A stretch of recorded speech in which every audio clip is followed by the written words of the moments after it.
welcome back to the Bug Junkies podcast. Finally feels like deer season. Yeah, outside, everybody's got the hoodies on today. I'd break mine out. I knew it was going to be cold. I got down here early this morning. I didn't know if the heat was on because I didn't turn it on before we left. I got in here, man. It was like 60 degrees. Well, it was when I was down here Sunday. That was what Melissa was asking me. She was like, it's supposed to like frost and get down to like in the 30s before y'all come back down here. And do we need to turn the heat on Sunday when we was down here fertilizing? I had it on at the house, but I didn't have it on over here. Feels good. It was a smooth 70 on Saturday, now smooth 30 this morning. Man, it's going to be even colder tonight. Yeah, it's probably like 31, 29, somewhere there tonight. I saw 27, and then Wednesday night it's supposed to get down to 27. And it was nothing better than getting off work, coming home, it's cooling off, put a fire in the fireplace first time this year. You built the fire yesterday? Man. I did too. At 4 o'clock, Really? I had mine roaring. No, I just got out of the truck, I could smell Jamie's. I was like, he beat me to it. That probably wasn't your first. You probably built one several weeks back. No, that's my first fireplace of the year. Did y'all do you burn out your chimneys or you just run it?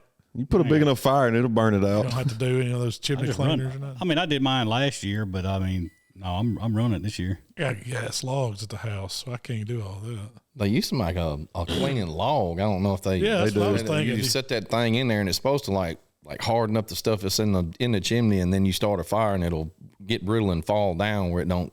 I'll do that. I hadn't done an actual chimney sweep. Yeah, I'll do that once a year.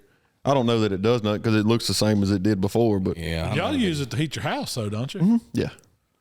Is that you, Mikey? No, I got gas logs at this house. The old house I used to have, it had a nice. fireplace in it. We did that every I year. wish I had a real fireplace. I wish I I had love the way it smells, man. Yeah.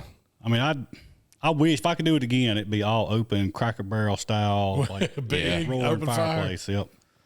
Yeah. I like ours. That's like last night. We had some kids come over. We roasted marshmallows and On the inside? on the inside. Oh, Yeah, man, I do that all the time. We'll do. Abby has stick some 'em in friends the- over. We'll do marshmallows and hot dogs. I didn't have the Fireplace. chimney cleaning log in there when we done that. It was regular wood, but I don't know what me and you gonna do with a gas log fireplace. I ain't roasting no marshmallows over it. I don't We'll know. have to use a fire pit, Mikey. Yeah. We got that going for us. But well, what's the food plots doing? We finally got some rain this week. That's like Yeah. a horrible subject with everybody, I think. Yeah, Oh, man. it's pretty. I imagine there's some folks out there they've spent some money in the past month or so that they're pretty disappointed. Their stuff burned up. I've heard people plant 3 times this year and still ain't got nothing right now. I mean, I guess they're hoping this rain push some stuff up out of the ground. But what we got 3 weeks before opening rifle. Yeah. Yeah. Ours came up. I mean, we watched and made sure that we had a rain coming before we planted. We planted and it rained, and it got a little rain on it, and then it just went to nothing for Month weeks. of October, 0 rain. Yeah, and I was scared. I mean, I was expecting at any time to pull down the hill and look at the field and it just yellow. They're gone, but they survived. I think just a lot of them. Some of the ones up on top of the ridges that got a lot of sun, that were up on top, they look really bad. But all the ones that are down in the bottom, I think with those, we had some temperatures where it dropped down in the 50s, so we had some pretty heavy dews. I think maybe that dew laid in those bottoms a little longer, so they got a little moisture to them, and it saved ours being in some of those bottoms and around trees and stuff like that where they were covered up. But Now, all the trails where it was shaded, it didn't get a lot of sun. Man, all that stuff's thriving. I think it just held enough. You talking about the dew and moisture just held enough in that shade to keep from burning it up so quick. The wheat up at Dove Field looks great, though. It didn't. I mean, I was surprised. I expected it to all be burnt up. I think it got up thick enough, and actually, the Johnson grass kind of got in there and took up some of it. So I think that kind of kept it from, it shaded it or protected it from getting, getting real dry and burn up. All that stuff should die this week. Yeah, I thought all so. those weeds, we ain't got to worry about them after these few days. We had talked about that buffalo system a bunch of times, and we done it before. And if you had it this year, like if you would have rolled over your stuff and planted your stuff, even in this drought, it would have made it in that because it was it was so hid much in that grass. That's what I was listening to. I believe it was Mossy Oak podcast the other day, and that's what they was talking about if you can do a no drill, no till system. I mean, that's not like every year. Everybody's got this October, September dry season. If you do the no till over your existing like leftover summer plots, that give you a chance for it to come up for it, like totally just nukes everything up because it's so dry. Well, I think what helped us so much is we've got this soil established now. I don't think if 3 years ago before we got the soil where it is now, it would have never made it. And a lot of these fields these guys are planting, this is the only time they planted. This is the only time they touch the dirt. So the nutrients ain't in the soil to even get it started, regardless of rain or not. You know, the soil's crap to begin with. So we've kind of built our soil up enough to where it's got some nutrients, and we've limed it every year. And I think it's just a little bit better than what it was a few years ago. That you can't expect good results from old school hunting camp where everybody shows up 3 weeks before season and throws out 200 pounds of ryegrass and think they're going to have a phenomenal food plot. It just don't work that way. Yeah, and you know, one of the biggest things is like a lot of the people that's got those, you know, timber company property and stuff like that, when they plant they always plant on the landings. That is the worst place to freaking plant your food plots, is on those landings. Because, I mean, you don't know how much hydraulic fuel or fluid and diesel fuel has been spilled up there, and it's right on top of the ridge most of the time, and they have just killed that dirt on top of that hill. And you go in trying to salvage that and put just because it's open and clear. Scratch something in the ground. Yeah, you throw something down, it just... Well, you don't realize, you know, that landing used to be standing trees. So how many root balls did they pull up, and you pull all that soil from down underneath? It's no topsoil. There's nothing in it. Nutrients are gone in it anyways, of the trees all over it. But I'm guilty. we've all done it. I mean, we've all done it. I mean, there's some plots that's the only choice you got is just to plant it, you know, and it is what it is. Yeah. It's better than nothing. You just, you know, anything's better than nothing, but if you can be more strategic and get those down in bottoms and stuff, and, you know, down in low-lying places and stuff like that, they'll do a lot better. You know, how do you manage, say, if you got a tract of cut over timber that you've leased, or I mean, most people don't own it. Most people lease that stuff. What can you do for the habitat for cut over? Depends on what your lease states. Yeah. I mean, we had years ago, you could not. You couldn't do nothing? Nope. All you could do is hunt. That's it. You could hunt it. I mean, you could keep stuff cleaned up as far as the access to roads and access to road, but as far as like planting stuff, no, you cannot. I think there was more along the lines of a insurance aspect of it. Or you getting equipment back there, possibly catching something on fire or getting hurt and then turn around and suing. Because they're used to everything around Holly Springs, all warehouse or something like that, a timber company leased from. And the place we had, what was 100 something acres, 110, 120 acres, we couldn't do food plots on it. Was it just all cut over? Yeah, it was. Majority of it was. It was a couple of they left like big, like small acreage tracts of standing timber. Most of it was like cut. There wasn't nothing there. I think that's when you really got to capitalize on what's established there already. You know, kind of play it to your effect. Look for them persimmon trees if you're a bow hunter.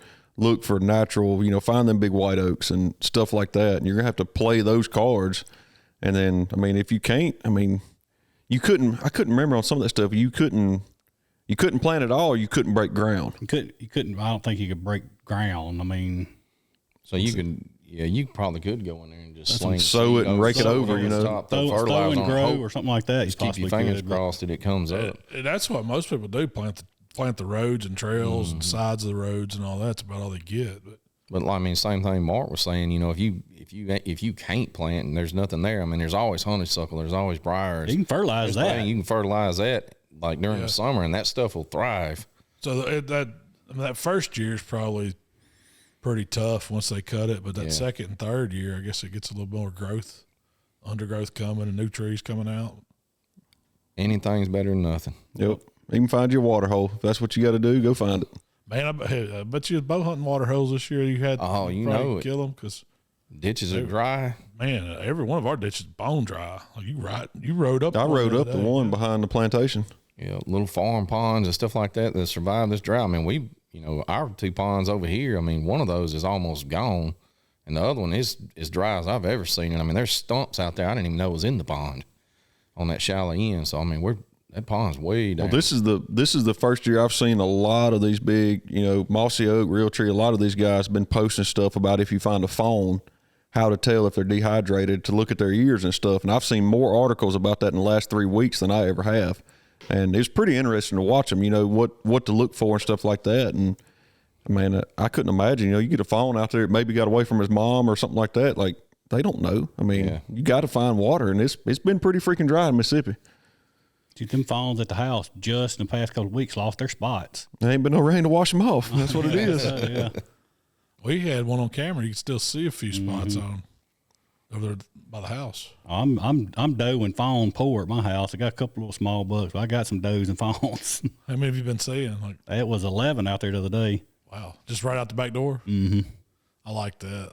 Oh yeah, I had a good time watching them. They had little food. Have y'all seen any activity of any bucks doing anything yet? Or are they still all grouped up? The only thing I seen was a little over, probably the same one you talking about. You seen Mike, a little kind of scraggly 3-point. And he was trying to get up by them does, and man, she was standing up pawing at it. I don't know if one of them was coming in. I don't know what they was. Why, but she wouldn't let that buck get nowhere near the other. I think it was 8 does and that one buck out there that particular morning. But yeah, they wouldn't. She wasn't They ain't messing with them yet at all. No, I've seen a couple of those smaller bucks out there kind of tussling around, but not really. They're still all in, they're still all grouped together and stuff like that. But this cold snap might start pushing them to get out and start scraping and rubbing. Now this morning they come up separate. When I got up this morning, I was standing in the kitchen making my breakfast and looked out the front window, and one buck came up and he was feeding in the yard, and then another one came from a different direction, and I was like, well, they're usually they all come up at one time. Was they posturing each other? Or they were still tolerating one another right now. They just. I can't wait though. It gets me excited to start seeing them do that. Oh, that frost this morning on the bed of the truck was thick. Boy, it looked good. I had to thaw the truck out this morning. How about y'all? Man, my windshield froze over for the first time. I feel bad. I looked out. Daddy was already. I guess he was gone bow hunting this morning.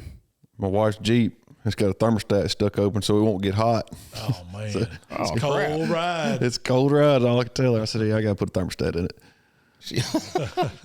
She have her toboggan and her gloves on this morning? No, she was dressed up like was it Cruella de Vil this morning? So it's Halloween. Yeah. But no, it's getting close. I'm ready. To. So I've been seeing a bunch of stuff about people. The deers disappeared off their cameras. Now we've noticed it on ours too. But what's y'all's thoughts when, like, say, you getting pictures of deer? We've had these cameras out since summer, watching our summer plots, and then transitioning into the fall stuff we're doing. We move cameras around and got a ton of pictures. Yeah, but all of a sudden you see them, the cameras just like go quiet. They got to know that. What do you think it is? They got to know that them bean fields and established food plots, stuff like that's going to be there, and they're going after acorns right now. Yeah, we're in the lull stage. We're in between. Our summer plots we pretty much got rid of. The winter plots ain't fully established yet.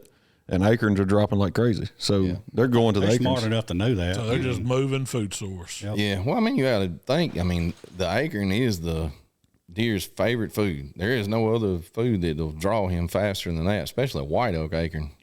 So when those start hitting the ground, they don't care what's on out there.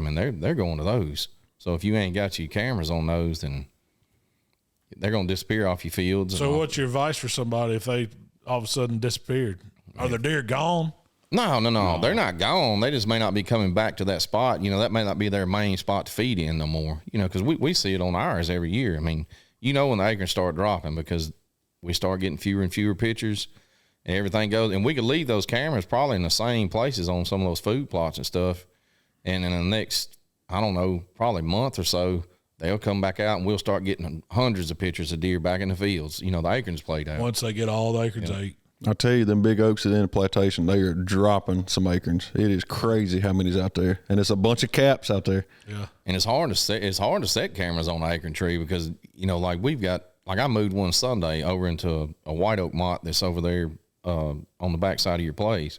Well, I went in there was acorns dropping on the trail behind me. There were 5 or 6 acorn trees in front of me that were dropping, and I kind of stuck it out there where I thought it would kind of.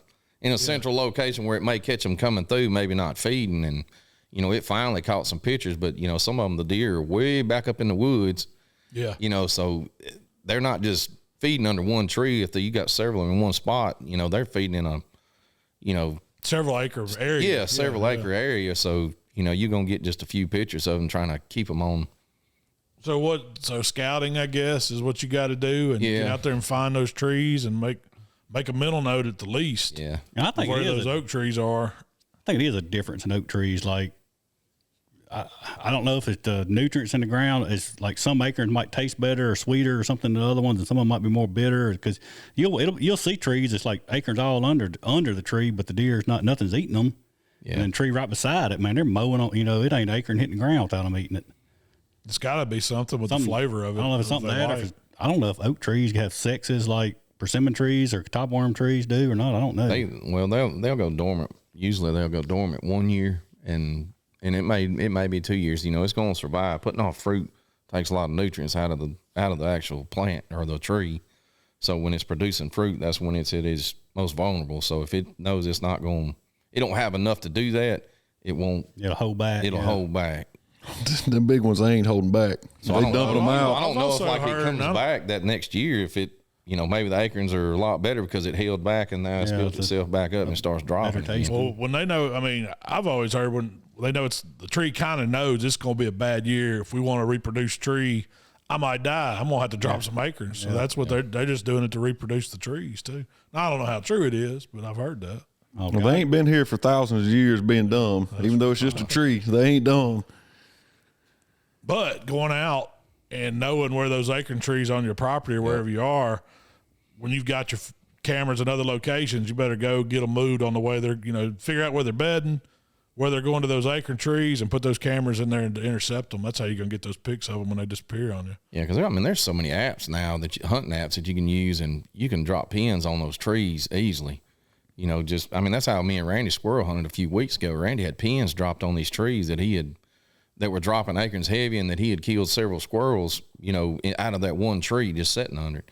And you can do the same thing with deer. Like you go out there and you drop pins on those trees or mark those trees with whatever hunting app you got that the deer were heavily feeding under. You don't have to get in your woods and stink it up trying to scout or anything. You can just, when a deer disappears, just take the camera, move it over there, set it on a tree close to that one, and they're going to come to it the next year, as long as it has acorns on it anyways. So what could you count on? About a good month of acorns?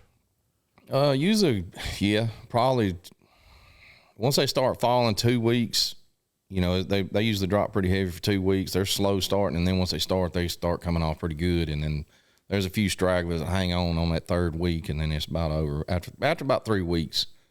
Usually, Which is usually like rifle season. The acorns are gone. yeah. That's where we are. But our red oaks and some of those other acorns will drop. But like Jamie was saying, there's preferred forage out there that they prefer over some of those more bitter acorns that they don't like. So red oaks. Is there any other tree out there right now besides an oak that drops some type of seed that you can look for? Yeah. Pecan trees are dropping. I don't know how much deer eat pecans, but they got to eat them some. Your persimmon, they're done. They're gone. Yeah, Anything fruit's gone. Yeah, pretty much persimmon. Well, you got it. Well, I guess I don't I know. got one out here by the road still holding on some, but they look like they're going to rot on the tree before they they fall. prunes on that tree. Did you see them out there? I You did turn the out other the day. gate, you can see them. What's the other? I don't know if they Black fool with hickory locust nut. is Hickory nuts. Yeah, hickory nuts. I think deer might eat them, but they're not unless they have to. That's Jamie's championship That's right. coon / bird dog there. Office dog. But like a black locust tree, it's got those beans on it, those purple beans. Once they Deer turn, eat those? oh yeah, they love them. Yeah, because if you've never broke one open, it's almost like an aloe vera plant or something. You break it open, it's got a slimy, real sweet smelling interior to it, and they'll eat them. Do they wait till they dry or they eat them green? Man, I think they eat them when they fall on the ground. When Pods they're still, bust and they fall. well, they just fall down. It's the whole thing laying there, but once they fall and hit the ground, they'll eat We them. need to put a camera on that and see if we can get any pics of them. Because we eating got those. some. Yeah, I've seen them out there in that tree on the fence line. Mm-hmm. They If don't you've ever grow- noticed, those beans ain't, you'll see them hanging on the tree, but you don't see them on the ground after a few weeks. I don't see those in the woods a whole lot. They're always kind of like persimmon trees on the edges, aren't they? Yeah. don't Well, Fence lines, it's stuff like that. Yeah. Yeah, it's like your persimmons and stuff like that. Birds and coons and poppums get them, and they get on the fence and crap out the seeds. And that's where the trees They grow grow. on the fence lines. Yeah. There was a big one at the end of Mudhole Stand. Mm-hmm. I don't know if it still is or not. It was. I think I mulched up a couple of smaller ones last year. It might have got their doom. Yeah, they're a pain in the butt if you ain't, out in your fields. But if they're on the field edges, they're really a good thing to keep around because it is another, food source for deer, animals, and stuff like that. Well, talking about scouting properties, we got a new little place we need to scout a little bit to see what's over there. We do. We end up picking up another 40-acre tract right here. I might have to slip over this afternoon and walk See around what's and look. hiding in it. And it's completely different than the rest of the properties we got. It's a jungle. It was cut over 10 or 15 years ago, so it's got a lot of small, thick trees on it. Undergrowth. Undergrowth, yep. And but it's still good deer property. It's just it's a different kind. This where we're at over here, it's a lot of open hardwoods and things like that, big mature trees, and then across the fence, it's been logged. So, but it's still good for deer. And there's still good trees in there. The bottom's open. So when you pick up a place like that, That's what I was going to You ask. hadn't been on. What should you do? What's your first steps? If you Get posted signs put up. yeah, Keep people off of it. Take stands down. People got on it. yeah. So if you pick up a place like that, I mean, you automatically go and walk the place. I mean, you got to put boots on the ground to see what you got. I always look at maps before I go in anywhere. Look at the topo maps, look at the aerial photos, kind of see where your ponds, your trails. Sometimes you can tell where bigger mature trees are, depending on what app you're looking at. You can kind of pick out those big mature oak trees. You can kind of tell what's a dense, little thicket or whatever. And then I just kind of map out where I want to go look at, like, what is this, and I'll walk those ridges and stuff. Because once you get in there, it may look like it's really flat, and then you got all these hills and ridges and stuff like that. And but you're gonna go in there and look for. I go in there and look for bedding areas, thickets, open areas to maybe put food plots in, or trails and things like that to be able to put food plots in. Mark my trees, the big mature oak trees that's on the property if you can. We hadn't done that yet. I didn't do it that first day. That was the first time I ever stood on it. But when we go back in there, we'll look at it a lot harder and kind of mark some of those trees, ponds, different things like that. Just get to know your property and make sure. One thing you want to make sure you got some kind of water source on your property, ditch, pond, or something like that. Because like right now, they're hitting water. There ain't nowhere else getting no water, and they got to have that. They can't survive without it. So that's better than any food plot right now. But those big mature oak trees are going to drop acres and stuff like that. But you want to be able to access the property. You don't want it just to be a complete thicket that you can't hunt. Is it too late? Like, deer season's coming. If you're planning on hunting it here in a few weeks, you ain't got time to get machinery in there and do any cutting or lane clearing or anything. You can go in there with some hand tools where you're not disturbing it quite as bad, but deer don't pay a whole lot of attention to tractors. I wouldn't go in there and do a whole lot of clearing or anything right now. I just kind of maintain what was there. If there's any kind of trails or anything, maybe put you small food plots. If you're late getting the property like now, and that's the only place you got to hunt, I would run in there and as quick as I could and get stuff mowed down, get something tilled up, maybe get a few food plots in there and just kind of ride the season out, just, learning it from just hunting the property and not try to go in there and stink it up and blow everything out trying to walk it right now. Figure out your route to access a stand or a particular set of hardwoods or something you might be hunting, get that. Because like over there's no roads in it yet, so you don't really have an ingress egress place to go in there, and That's right. Like, you need to figure that out. That's the biggest thing, because you're going to be walking there in the dark most likely that morning or coming out in the evening. So you got to be able to get in there without just running through the beds and kind of figure that outside of it at least. Have y'all ever hunted a place where first time on it right at hunting season? Then you just we just walk in there, climb a tree, and hope for the best. did you play that game? We picked up one time dead in the middle of deer season. A guy gave us permission to hunt one, and me and a friend of mine, we moved stands from Water Valley, Mississippi down to Clarksdale and hunted it. That's all we did. We just kind of walked in there. We didn't walk the whole place, kind of seen where to park at, and we walked in this thick area. It was alligator down there is what it was. There wasn't no trees to climb, so we had to go CRP. get tripods, and come back, and we just throwed up a couple tripods and stuck them out there, just one here and one there. And we didn't hunt it a whole lot because we didn't know nothing about it.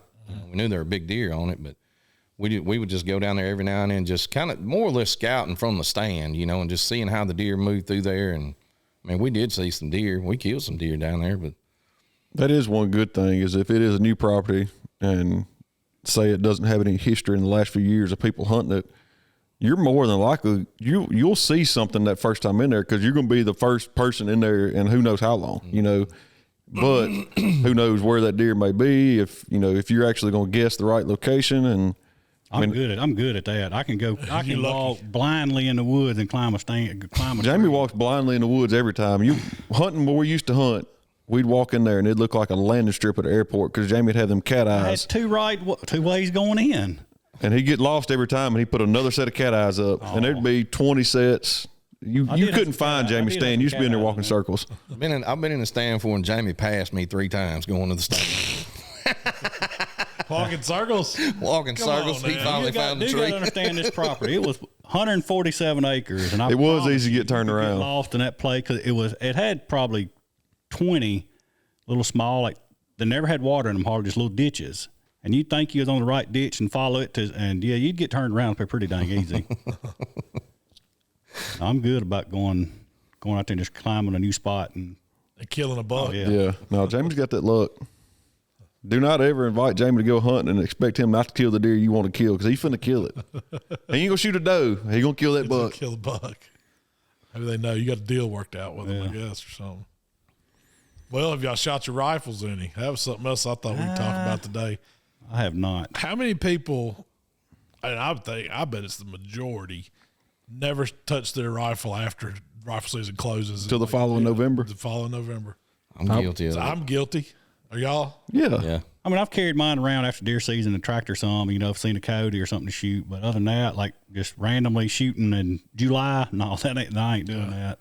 I need to bad. Used Because- to when bullets for $20 a box, it wasn't that hard to go out in the summertime, just check your gun, do a little shooting and stuff like that. Now everything's Dude, you're 40, 50, 60. I wish I could find something online for 60. That $28 is $128 a box. Oh, man. I ordered some this week. Two boxes was almost $300 time you put shipping on it. That's pretty pricey right there, Yeah. Mark. It's stout. That one there don't get shot, but unless it's a deer in the crosshairs. So, well, you just put your gun back in the safe and you're confident getting it out, climbing a tree with it and shooting?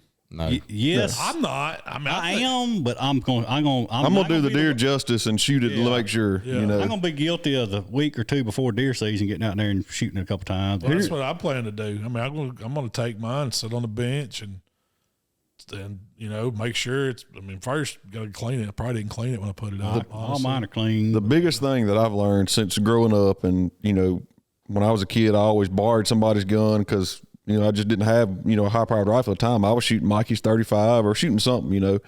What I've learned is, of all things on a rifle, if you're going to buy a new rifle or build a new rifle, the most important thing is these scope rings, in my opinion. Because I remember when I was a kid, we'd shoot Tasco rings, Tasco scope, and you was adjusting that scope every year. Yeah. And then once I started spending more money on the optics and the rings, I hadn't adjusted none of my guns in 5 or 6 years, but I'm still going to shoot it and make sure, Yeah, I'm confident about pulling my gun out and it being really, really close if it ain't still dead on. But like Mark said, I'm not going to take that chance of just jumping in the stand, because I know that feeling of crippling one and not finding it or making a bad shot on one, and it's gut wrenching, and you don't want that. So I'm gonna make sure I got a peace of mind knowing that gun is dead on when I hit that stand. I want to get my 350 Legend dialed in and my muzzleloader dialed in. Other than that, my 300, it's gonna be on. It ain't gonna be. You ain't gonna mess with it. Yeah, I'll get out there and shoot it, but I probably hadn't touched that scope since I've had it, but maybe once or twice. But it's pretty much like Mark said. I got better rings, better mounts on it. My daughter's 708. It come with I think it was just cheap Weaver Simmons or Weavers or something. Yeah. And man, I could not get that gun sighted in, and I took it all off and put I think it's DZ, whatever the one. Yeah, piece dead bill- nuts. Yeah, billet aluminum and The one piece. oh yeah, piece. at 100 yards now you can shoot 3 shots and cover it with a quarter. That thing is pretty accurate now. So you think the mounts? I scope guarantee mount it's got change to. that? Yeah, How and much plus is you the don't difference? ever know something. I mean, like this we bought it when she was little. It was a kit with a gun scope and all, and they probably.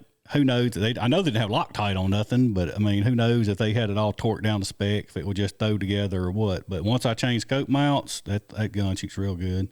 And I mean, I'm no gunsmith by no means, but when it comes to putting a scope and rifle and all that, getting that all together, I'm going to take my time and do the best I can right then, to where 2 years from now, it's not a headache, because I've seen it before where hey, I can't get my gun to sight in. You mind shooting it? Yeah, I'll shoot it. And you shoot it and it's all over the place, and you grab the scope rings, and I mean, they're just barely on there, Yeah.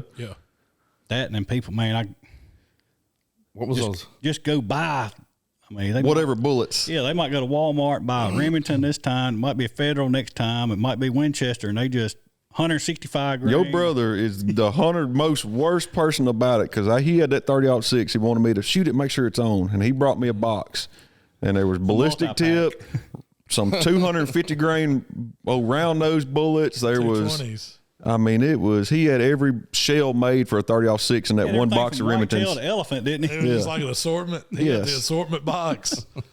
Oh, if you loaded a clip full, you'd eventually hit something, because that bullets, they're all going different That's places. the way he wants to shoot it. He wants to bump stock it. He wants He did. Won't stock it. he wants 4 in the clip, 1 in the chamber, and finna fire all 5 of them at something. That one day in South Trump. If it don't jam. I had to get the glove out of it that day too. That's That gun ain't been cleaned in 20 years, and I went to pulling it apart, and there was pieces of cotton gloves and camouflage. He done jammed his fingers all up in there trying to unjam it and pulling the tips off his fingers, what he was doing. James was telling him, fixing to tell him about him sighting that gun in out here that day. Oh yeah, he sighted in like he planned on shooting. I guess it was like pow, pow, pow, pow.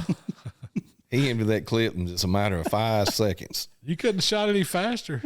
I guess you sighted in like you gonna hunt. So. I don't think he hit anything. No, he didn't.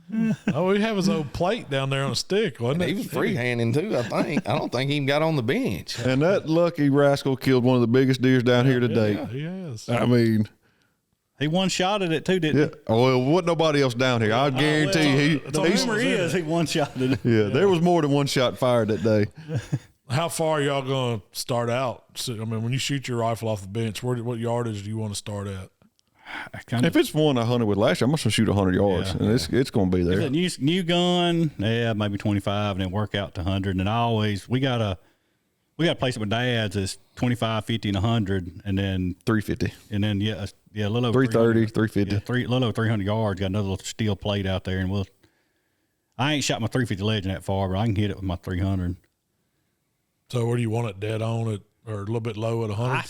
My 300 is about an inch high, Inch high. 100 yards, and That's something you got to think about too, because there's plenty of people that say they only have enough room to shoot 50 yards, and they put it dead on at 50. Well, that thing might be 6 inches high at 100. You know, that bullet's still climbing, and I'm guilty of that because my 260 was the world's worst. You had to have it shooting low at 25 and 50, and it was still high at 100. You know, I got I got the the ballistics or whatever it's called on my scope, and if it's sighted in about an inch high at 100, all the way at 300, it's dead on.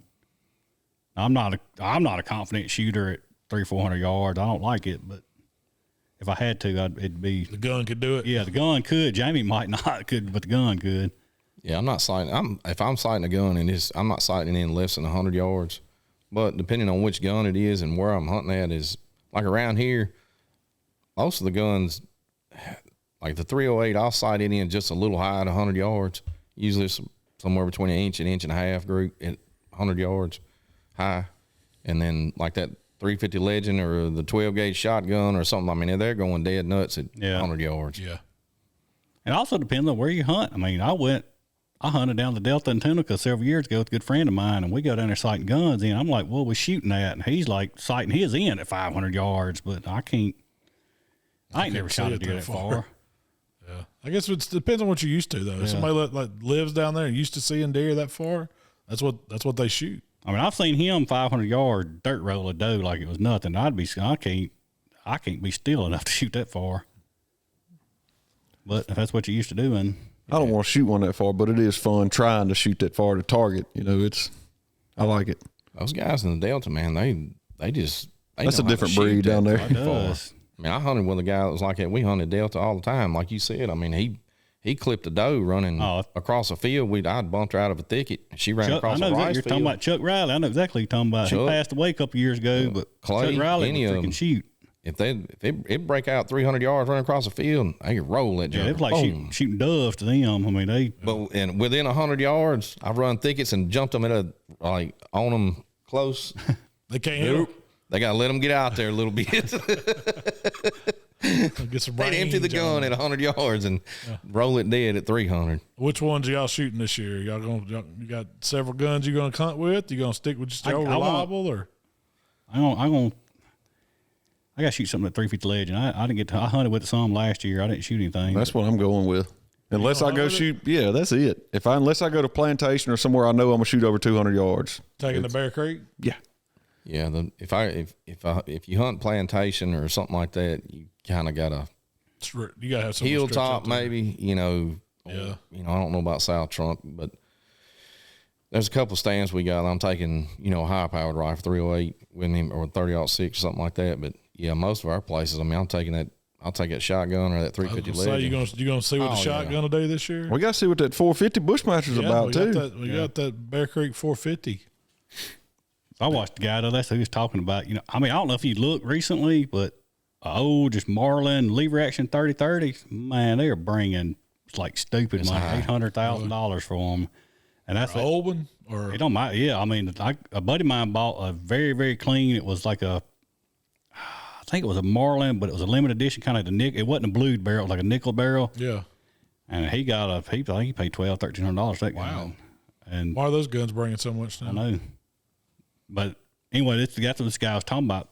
30-30 versus 350 Legend. 350 Legend hands down as far as the amount of knockdown force and being more accurate at 100 yards or further. It's the ticket. I've been it to you. Impressed with them. Because I mean that was the closest gun everybody was familiar with. You know, what is a 350 Legend? I ain't never heard of that. It's pretty much a 30-30. It's about what you can get it. Yeah. It'll do just about anything. It'll do anything it'll do. Which is one of the number one deer rounds. The more deer we kill at 30-30. I mean, I say 9 out of 10 places we hunt on this place, a 12 gauge shotgun, 350 Legend, 30-30, anything like that, you're within range of shooting something. Like I say, it's 1 or 2 stands that you can stretch out 300 or 400 yards. If maybe. You had to, yeah. I don't know. I don't feel as ethical about taking those shots. I mean, I want them in closer. Yeah, me too. I like that. My sweet spot's anything less than 200. Yeah. I'm very confident a 200-yard shot, but you might be able a 200-yard shot you can make with a 350 Legend. Yeah, I mean that one last year I killed out of the pond stand. It was right at 170 when I shot it, and it never took another step, another breath, or nothing. Mine enough to get that comfortable. I didn't shot it much. But again, that's a slow moving, heavy bullet. When it hits, and they don't like to run. No, you hit them with unless it. It's lights out. Yeah, but that I mean, like you were saying, I mean. You shoot 300 yards. You can shoot 300 yards on a bench, and then you get a big deer out in front of you. Oh, it's totally different. Changes everything. Oh yeah. I don't care if it's a doe. Put that out in front of somebody. Watch. My eyes and yardages get totally mixed up from sitting at a bench versus seeing a for real animal. Well, I think Are you ranging deer or whatever you're shooting at when you're sitting in a stand? Yeah. Pocket rangefinder. I think it's like goes out to 500 yards or whatever. You got a friend come see you too? Yeah. You ain't podcast worthy, Marley. What's up with you? You got to sit here and be quiet. She's ready to go. We keep talking about all this hunting. So do you think it hurts your property to go out and shoot your guns off bench and all that right before deer season? Is that going to? I wouldn't do it at my hunting property. No. I mean, unless that's your. Right now, you got so many places. That's the only place they got to shoot a gun. Yeah. I mean, we're lucky enough around here. We got a pretty nice shooting place at our house. Plus, there's several different gun ranges within 30 minutes of us here. So I mean, if that's the only thing you got, get out there and make sure it's sighted in. But if not, I probably wouldn't try not to shoot around where you're going to hunt. I really don't think deer. And my theory, deer's going to pay more attention to human smell than they are that gunfire. Me personally, go ask your neighbor if you can shoot on his property. I'm going to say you come down here on a Sunday, and it's a war zone. I don't think it matters here. I don't think it phases them. Yeah, because I've thought that. I'm like, man, I really don't want to go out here and shoot this gun today because we're going to hunt this afternoon. And, I mean, even though it's, 150 acres or whatever, you still, the deer's going to hear that shot clean across. I mean, have you ever? I've watched them when they hear shots out here. They don't, unless you shooting at them, it don't even phase them. I mean, I've shot a deer in the woods. And, just perfectly honest, flat out missed it, and it kind of maybe jumped, looked around a little bit, and heck, I finished it off for the second time. But I smooth missed it the first shot. But I think everybody's done it. Startles them when they're right on them or something. I know if I heard some shots, if I was a deer, I'd be gone. We're going to the house. I ain't staying out here, these fools. Yeah, it's funny how that happens. I mean, there's been times where I've shot at them before and they're gone. Yeah. They're running like hell. You ain't going to see them again. And there's been times when I shot at them before and they just kind of picked their head up and looked around like. Yeah, what was that? Like, there ain't no way that deer's still standing there. Yeah, and it is. And y'all had one a couple of years ago with Brady. It was in a mud hole. I was filming it, yeah. What, he shoot at him 3 times? He got 3 shots off at it before the deer ever decided to go. And I think sometimes the bullet going past them in the woods behind them, they really don't know which direction to go. Because the shot came from that direction, and I hear noise behind me popping in the woods where that bullet hit. That's where. Now where do I go? I came from back there, so I think really disorients them. Yeah. If it was me, I'd just get out of the situation, period. I'd just haul ass for the I'd be gone. I'd just be running like Forrest. There's nothing wrong with that. Oh, and I do think that, not that they got a calendar to go by, but there's so much different vehicles on the road, people in the road. Deer know when deer season gets here. Yeah, they hear them co-ops slow down in their cornfields. What it is? Slow down. I mean, they have to. I mean, I think activity picks up. Oh yeah, people that ain't been in the woods, ain't been nobody in the woods all year, and then car all of a traffic or 4-wheeler traffic or something like that. To smell and hear and see too. I mean, they're gonna smell you and hear you for anything. Oh, you talking about pattern deer pattern you for more? You going in out of the woods. Well, all right. Well, they know he's getting down at 10 o'clock. We can lay here another hour and we're good to go till 3. Deer figure that out. I think they get it in their head, because like the deer around the house, like we don't really shoot at them that much. I mean, the boys go hunting every now and then, but it's not like a heavy pressured area. And I can be standing on the front porch and the deer walk out in the yard with me sitting on the front porch. They see me, they're leery of me, but they're not scared of me. Yeah.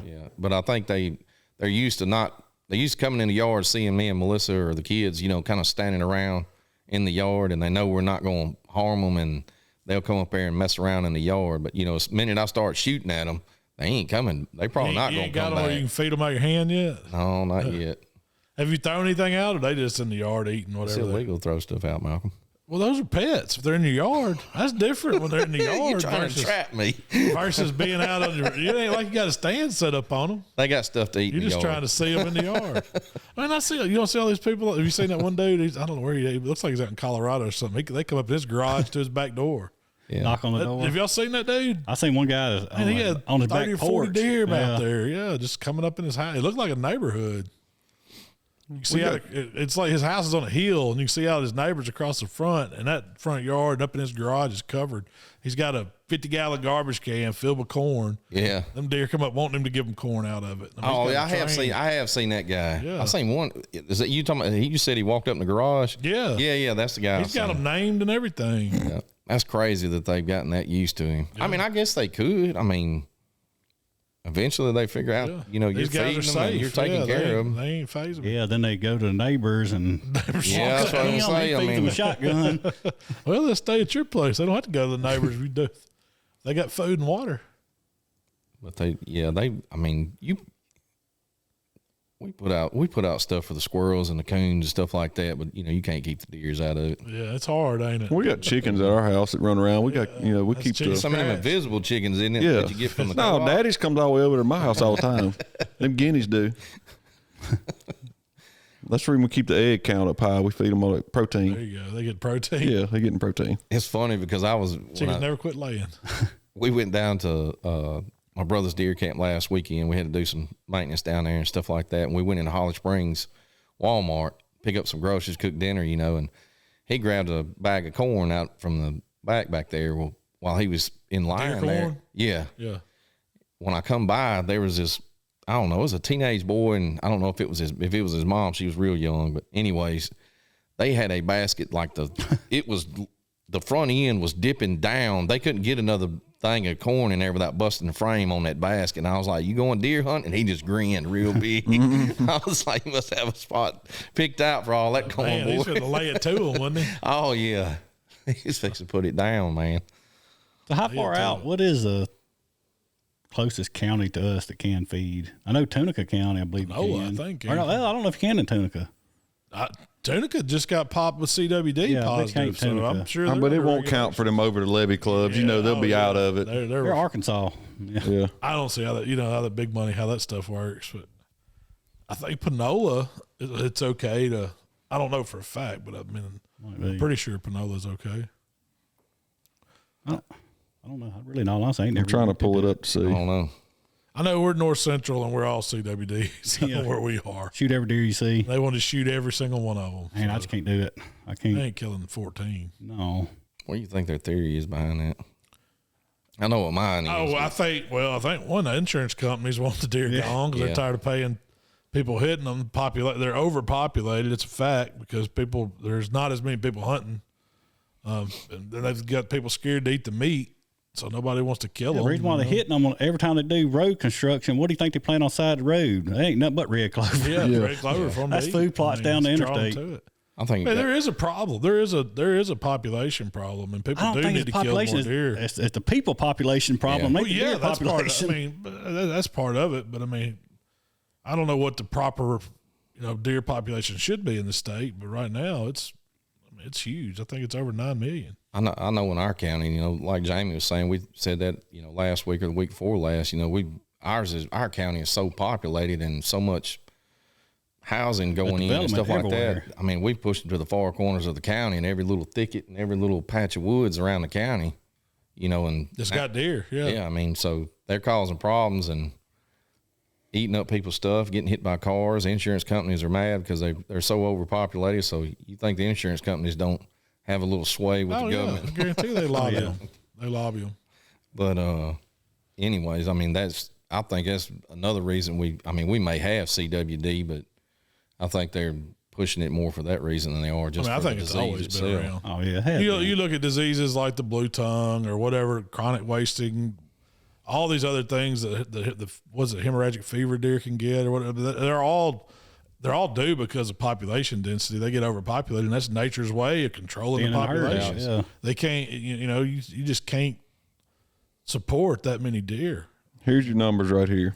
For year 2022, is estimated that 270,000 deer were harvested in the state of Mississippi by licensed hunters. Out of how many estimated deer? As of right now, 2023, they estimated it at 1.5 million in the current state. Well, I was way off there. I thought there was 9 million. And then deer hunting brings in, on average cost of the state of Mississippi, $1 billion a year. That's a big revenue, man. From license sales, and everything else, and tickets, and yeah. For the corn. I'll look up and see how much money does it cost insurance companies in Mississippi for hitting deer. Yeah, there's no, but it's probably more than $1 billion. Yeah, I don't know. We're definitely lucky to have the population we do. Yeah. And it's not necessarily a good thing at times, but then again, 40 years ago, it was not. I mean, there was. It's been longer than that because I'm finna be 50, so it's been longer than that. Yeah, darn. That sounds bad, don't it? 60 years ago. How about that, Jamie? 51, yeah. There wasn't that many deer. I remember my dad saying they never saw So deer. let's see, Daddy killed that big deer in 75, I think it was, at the house. And deer season had just opened up in DeSoto County as far as I know. Somewhere, I'd say around 73, 75, somewhere through there when it first. Wow. So you think, it's hard to believe that it was like not deer. There was deer, it just wasn't a season. Yeah. They came in, and when they started developing all this farmland and doing all this thing, people started hunting. There was no regulations, so they killed them. I mean, the people they were killing for fur, killing for food, just anything. Well, Jimmy they did it to a lot of animals, not just deer. When they opened up the deer season, he said it was like shooting rabbits. He said every thicket, every grass patch, everything. When we walked in there, we kicked one up, we killed them. But beaver were the same way. I mean, beaver's a big industry. Yeah, they killed out the beaver like that too. Now, the beaver's back now, but back then, the deer Daddy got on the wall were, I guarantee, 200 pounds. And like I say, my Uncle Jimmy got 8 point. It's probably 26, 27 inch spread on it. Daddy's is probably 20 something inch spread. I mean, Daddy said it was deer like that. I mean, you seen deer like that all the time. Before you could legally kill them or legally back when season first opened, 130, 140 inch deer, that was like common to see. So, Mike, you brought up something interesting before we got started today, talking about the Magnolia Records program, and we were just curious. So we were looking at it. Why are people not reporting or turning their deer into? Why do you think you don't see? Because I'm assuming Mississippi still does it. According to the website, they do. The website. I mean, it looks like they still have it. I know some guys local that's killed their 150, 160 inch deer all day long, and I know you got to take it to one of the judging, the scoring deals whenever they post and have them. So maybe that people just don't want to. I think people don't want to know. I killed this deer in such and such county or on. That's what I was wondering. Yeah. They don't want you to know where they're killing them. Because I guarantee you there's been some record book was killed since, what was it, 2012? Which one's the last one you saw for DeSoto County that was entered? 16, wasn't it? It was either 12 or 16. I think Tate County there was a 20 and a 16, but you know they were just one or two in there. Seems like it should be. I mean, with the criteria, what was it, 125-inch typical deer or 155-inch non-typical is all it took to make it the record book. Yeah. I think too, you know, if you was to kill 160-inch deer, 150-inch deer, you going to show it to your buddies, you going to the taxidermist, and that's it. Like you're getting it done. Go get it scored. Because I don't know where is the closest scoring place to us. Well, you have to. I think they just post them where they have them. Different events. Yeah.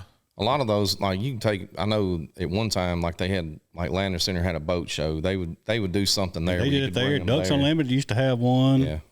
I guess you could do. Well, I don't know. What's the time limit on that? It said you can bring any mount. No, there ain't nothing. I mean, I didn't know if it was like for it to be like legal, like if it had to be within 24 hours of harvest or. No, I think they want to dry. If you're going in a record book or any kind of record book, it's got to be a dry score. Heck, no, I want it as big as it would get. Yeah. I run a water hose over it. Yeah. Count green score. That green. Try to water it. Make it grow just a little bit more. Score. But I mean, I'm kind of like with Jamie. I think that a lot of they don't want you knowing where they're hunting at because.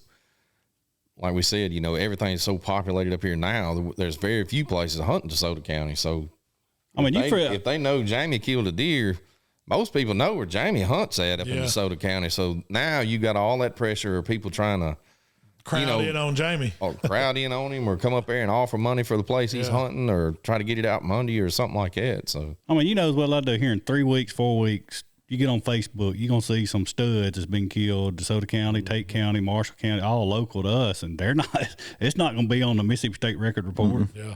Because we all got friends. I got one that's got a whole room full of them he ain't in their record books. No, I guarantee. He's got some that's way up there. I'm talking about like almost 200-inch deer. Yes, I've seen some of those big deer. I do remember back Ducks Unlimited, it's a guy from same area killed a deer, and I swear I don't know how big the basis was on that deer, and he was at Ducks Unlimited with his guy. He said, "I got a deer.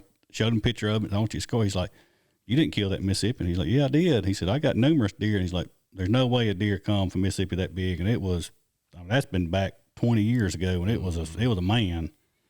But they're here. I mean, you just ain't gonna hear a lot of people talk about them. I mean, if you take, for instance, we had a monster deer on camera. We're not going to post it and say, because, the same thing. Even guys around here that might not hunt would be on it. But everybody's got them. It's like crappie fishing. You ain't going to know where they're catching the fish. We'll talk about the big does. Man, we got some monster does. I mean, as bad as it sounds, that's part of hunting. I mean, you start advertising and posting what you killed or what you got and stuff like that. I mean, people start, talking, and next thing you know, they know Billy Ray that's owns property across the street from you, and now he's feeding the deer and got all this stuff out there, and he just drawed your buck across the street. So.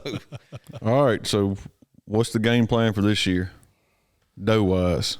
I mean, between us four right here, we can kill 40. So, well, I know we ain't doing that. My wife told me I got to shoot something. She said, I'll probably kill 3 doe. Let you go. 3 doe, and if I'm lucky enough to get a buck, 3 doe is about what I'd eat for the year. I mean, that gives me some summer sausage. That gives me some jerky. I got to get some breakfast sausage. What you got? I got to get 2 does. At least 2. One for breakfast and one for summer sausage. So definitely. We ain't even thinking about head count. We're over here like, all right, that's the recipe. This is the next recipe. I'm thinking about eating them, man. That's what I'm killing them for. Yeah. I ain't shooting them just to be shooting them to, I mean, of course we want to. I was talking about as far as what do y'all think we need to do, like where our herd is at now? Because I don't think it's nearly as bad a shape as it was 2 years ago. No, but we still need a dozen, 10 or 12 off each property. Yeah, I mean, a safe number, if we hit 8 on each property, we did pretty good. Yeah. 8 would not hurt it. I mean, you're still not going to get close to the number. You see how many was out there in South Trump last night? Yeah, there was eyes all in the background. On one camera. I mean, and you wouldn't see them but a little bitty part of that field. Yeah. I mean, we can push it hard, but I don't really want. I mean, I don't know what percentage of your does you should kill, but I mean, I would think it should be 10, 15%. Wouldn't you think? Would that be too many to take off out of your population? No, I mean, No, because you got to think. Look how many twins we had this past spring. Oh, yeah. And that would be, I mean, I bet we have, between all the properties we hunt, there's at least 100 doe. Yeah. They told me for every buck we shoot, we need to shoot 5 to 6 does. Yeah. That makes sense. And I could see that's my thing. I don't really have, we've only got a couple target bucks, and then we've seen a few that we would call a cull buck just because they're, they got some kind of deformity going or something on with their horns. I don't know if the deer is necessarily genetically bad. One of them looks like it was an injury. Yeah. The other one it looks like a sling blade. That's just how they grow. Genetics. So that one probably is genetic, but there's a few of those. Really, looking back, Sling Blade did not have bad genetics. He just had a messed up tine, I mean, he was a big body deer, decent rack. And did that multiple years, though. Yeah. Man, he was never going to be bigger. And Jamie's got a big old 6-point. You saw last year. If I could see that deer again and get a shot on it, he got to be a Hoss 6-point. Yeah, it was big. He was real So big. there's 5 or 6 bucks around here that we could. I hadn't seen him on camera this year, but what about Ricky? We gonna let him go? I was talking about. We gotta let him go. I think we gotta let him go. Let him limp on another year. I want to see him. He's a three-wheeler. Out of all of us, nobody's seen him in daylight, have they? Never laid eyes on him. We got plenty of pictures of him. Lays down all day. Don't I like get to up. see him just to see is there anything visually wrong with him, or he always. He's got a bad leg. Yeah, always. He holds that leg. I don't think he does. I think that leg ain't nothing wrong with it. I think it You happened. ain't seen the video? Oh, you think he holds it like that? I think he holds it like that because he's never put it down a day in his life. I think he got hurt when he was a fawn, and he don't know to put it down. Oh, I mean, it may just be one of those, maybe one of those things where he's, maybe it's just all tensed up now. It's not injured no more, it's atrophied that way. But Like I think he got hurt when he was literally a fawn, like several months old, and he never put it down since. Something wrong with Something melted the tip of his horns, didn't it? It looks like they heated him up and just laid him straight over. up. But yeah, I mean, I probably wouldn't shoot him just because we've been watching him for 2 years. You're gonna kill him open a weekend. But if somebody did shoot him, I wouldn't care because we found his horns last year and we've seen him. We even switched one of the cameras to video. That's why I said you watch him on video, you can tell how he acts, and it doesn't slow him down, but he won't put that leg down. Yeah. It's stuck. So we're pretty confident he's at least 3 years old then. Oh, he's definitely he's 3. a 3-year-old deer. But I mean, he's healthy though. He's not scrawny. No, he's not lacking Other than that for leg, food. that's the only thing that's wrong. I think he's breeding. I'm sure he is. He made them fell off one or two. He done caught him some of them slow ones or maybe some sympathy He or may something. have to come up like he's Just getting on a throw horse, some at him. circular, and jump one time and put his old leg over. His throws that old gimp one Throws up that there. old gimp one over. That might be his hook right there. It might be if they feel sorry for Yeah, him. feel sorry for him. All That's his right, old Yeah, pimp he might legs. have What it going is. on. He's I'll got give in this one time. He might be Pitiful little breeding more than Ricky. we think. That may Yeah. be what it is. It hooks in that back thigh on that doe, and he They can't get away. from him. Yeah. So y'all are strategizing. I'm gonna have to start watching cameras to find one old raggedy doe with no kids. That's right. When it looks like she needs. Every time I see a doe, it's the soccer mom doe that got like five yearlings with her, and I Ooh, feel I like sorry for her, seeing can't them. shoot her. My theory on those, I like shooting them because them does are going to stay around. That's all they're going to know is to live right there. They're not going to run off. They're going to stay. Yeah, so I'm gonna run in the woods, start bleating, and calling for mama one's out there. Laid up Fire the field people in their dead. direction, run them off a little bit. Oh, I've had them Lord. watch me load her up before. Oh, Mama. Go on now, get. that is a bad feeling. It is a It bad is. feeling. I shot a I'm buck talking one about year up on Stanley's. Well, after I shot the buck, I disturbed the woods, so I was like, well, I'm going to go ahead and kill my doe. Well, the doe he was chasing didn't run off when I shot him. He went down, and I looked over, and she was still standing there. I said, well, I'm going to go ahead and get her too, and I smoked her. What I didn't see was Falling. Bambi over there beside her. the ones over here to the back of the stand that got pushed off to the side while he was running and trying to breed her. And I get down, and them jokers are just there. I mean, they didn't have spots on, but they were young. Yeah. They were really young. And I was like, Smell oh, milky. man, I feel like a turd now, man. That's why. Ain't nothing you can do. I walked over there and checked them, and they were still. I had to shoo them off. Well, so do you think? Do you think it's better to kill those does or shoot those little ones? Man, Because I have seen people say, like, if you got a doe and you know she's dropping twins or she's a healthy, you don't want to kill the healthy because that's your breeder doe. She's making healthy fawns. She's healthy herself. She's going to survive.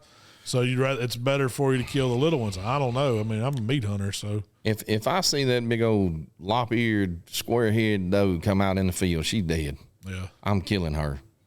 Because, I mean, she's an older doe. That's the one that's going to bust talking me in the about freaking grandma stand doe. anyway. Looking for Yeah, I'm grandma. getting That's Granny. what I need. Grandma. Granny. You look like I need Granny. Grandma, dude. She's on the walker when she comes out. Last. Yeah. First one to make a noise, too. But that's the one I don't know if that's right or not, but that's the one I'm going to try to clip off because, I mean, she's old. Those fawns may not even be hers, you know. She may Yeah. be the matriarch, but she ain't those ain't her babies. Right. It's probably that medium-sized one back the there. other one you done killed over there. Yeah. When you done lay- Yeah. She's already laid down over there. Yeah, she done. But I can't stand it. Those big does like that are the ones that's just like a trophy buck to me. When they hit the field, it's a done deal. I do like seeing them old alarm does shooting them. Oh, if she blows, It's over. So that's it. you done it. You done it now. Oh, I can't stand it when they blow and you can't see them. You know they see you, but you can't see them old heifers. Golly, ain't nothing worse. Won't be long. Getting close. Now, well, we got to come up with something we're going to cook. Oh, I got some ideas I ready. got some ideas. ideas. I got perfected, but I got some ideas. Mark, you said something about one of those bone-in loins. That pork Yeah, loins. opening weekend, I'm gonna bring us one of them bone-in pork loins down here for sure. Probably gonna bring a few steaks. You know, I think we're gonna have us a pretty good spread. Got to have gumbo in there at some point. We got to have a pot of gumbo. Yeah, that might happen second weekend. We get half day on that Friday. Heck yeah. I think that's a Man, full. we're That's a bad. full We're day. whole day. What are you talking about? We're closed. Well, I was waiting on Yeah, that. that's automatic. I was asking yeah. for something small. No, that's that's automatic. They probably there. did a half day Thursday to get ready for the whole day Yeah. You're Friday. right. We need a half day Thursday to be off on Friday for opening day. I'm gonna be down here before daylight on Friday, Are you? just to get the ambiance ready. You know, get the fire going. It's gonna be a good close. Probably 80 weekend. degrees opening today. It probably probably will. will Warm be. back up, be 80 degrees and Oh, miserable. I hope not. That's why I always hate opening weekend. I don't hate opening weekend. I hate deer hunting opening weekend because it's always just. We had a good one last year. was good. Last year was That good. Frost, I will- big, huge frost. I mean, that was the way opening morning was supposed to be. Yeah, 2022. but normally it's like 70 degrees, and I tell you know, what, it's I just- ain't looking forward to though. Well, no, we gotta think this out. All right. We got to really think this out because there's a certain individual as part of Buck Junkies that snores louder than any individual out here. He may have to get the new bedroom over here at Why do you think Smokehouse. he built this new place? The snoratorium. Yeah. We were talking about the other day. It was times where I was in the living room, he was in the bedroom with the door closed, and I'm still like, daggum, that is not natural. Something is wrong deep down, and it's wanting out. It's working on them grunt calls. Yes, Deer there's some and buck. demons off of that. Yeah. Kind of like hurt cow, kind of. Hey, if it wasn't for my OC pad, boy, I'd be right there with him. I think the only problem I'll is just you sleep in turn the bed with TV you, and wide we'll open. put a Y in that It thing. ain't never. Me and Mikey have been in the same room several times sleeping from fishing trips. Because you're over there watching. And I'm out. I put. You my turn the Darth TV Vader wide mask open, on, scare I'm the gone, dark. Jack. Mikey's over calling demons. Me and Jamie's over, eyes wide open, like how we do this. This is not fun. But I'm ready. We got Yep, it's good times. 2 more weeks. We'll be down here next weekend for youth. I'm not going to be able to go this weekend. I'll be down in Starkville at the ball game. Yeah. So I'll probably, but we're going to have to control where the youth stands are Yeah. and turn them loose. They'll be wanting to go everywhere. Well, youth season's a lot of fun, and that's what we do it for. I mean, just the kids, the next generation coming up. I mean, because your son will be hunting. Will, he's out of it. Gage is out of the youth stuff now, so they're on adult. Actually, Michael, I guess the only one that's old enough to go then. So Yeah, and then man, it's going to be tight in them stands. While all of us try to get in there. Be five We got to deep. sit him up.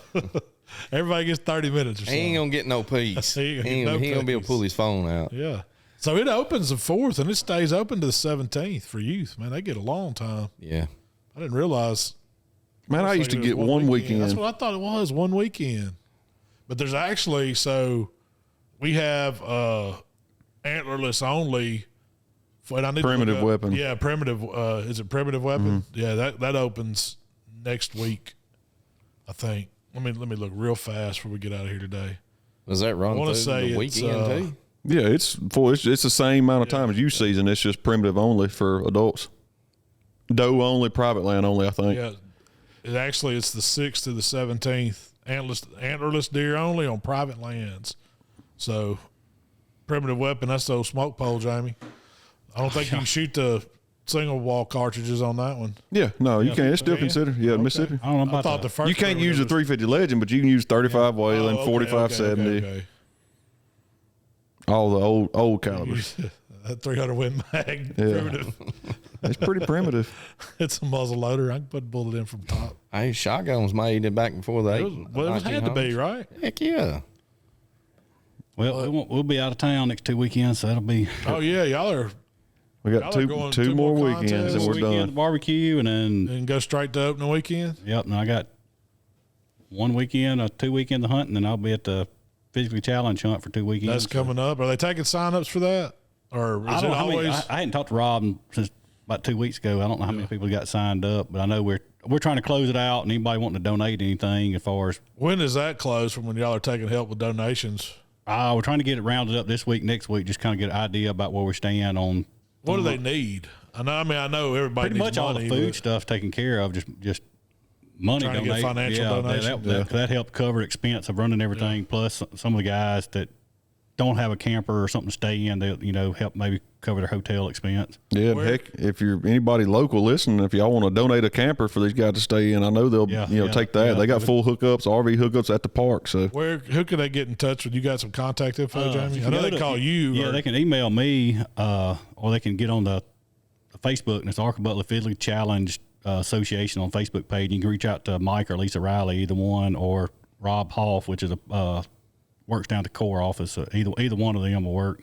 Or what's your email address? Jamie@killerhogs.com. There you go.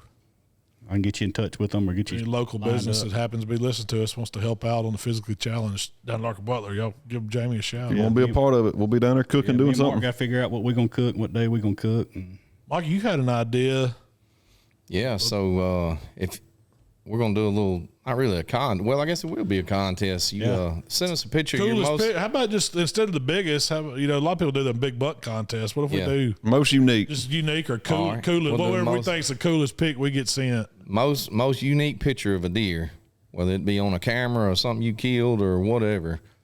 Send the pictures to us. Tyler's gonna post a link down at the bottom or the description. email. Yeah, in the it'll be in the description. description. If you send it to us, we're gonna pick the top 2 guys or girls Might or get a kids or hoodie. whatever. Yeah, We'll send you a buck junkie hoodie. hoodie or a cap or something like that. We might run this all through hunting season. That'd be a good way to see what everybody else is doing. Hopefully, we'll get to post up some pictures. Don't be Googling most unique deer pictures and sending them. We No, want you some need to be- real Keep it honest, pictures. please. So what's the stipulation? Do you need to be in it, or you want to see a game? I would cam like for pic, or- somebody to be. I mean, if you've got a game camera out that's got a really nice deer, a unique deer on it, or a cool picture of something, and not one that's been passed around Facebook for the past 2 years. Yeah. We've seen it before. That don't count now. yeah, I'd really like for y'all to keep it honest. So Yeah. if you would do that for me and just send me your best game picture, trail cam picture, or if it's something that Harvest you picture or killed or a something, harvest picture or whatever, send it to me and let me look over them and we'll kind of make a decision on what to do with those. And Yeah, we'll Might start. post a send few some- of them. Get some people we'll check them out. definitely- we'll Yeah, definitely share them if you don't mind sharing. We'll get permission before we do any of that though. But that's a cool idea. but other than that, That's it. we got to get to work today. We got a few more things we got to knock out before the get big some weekend. Steps on a stand and Move some ladder stands.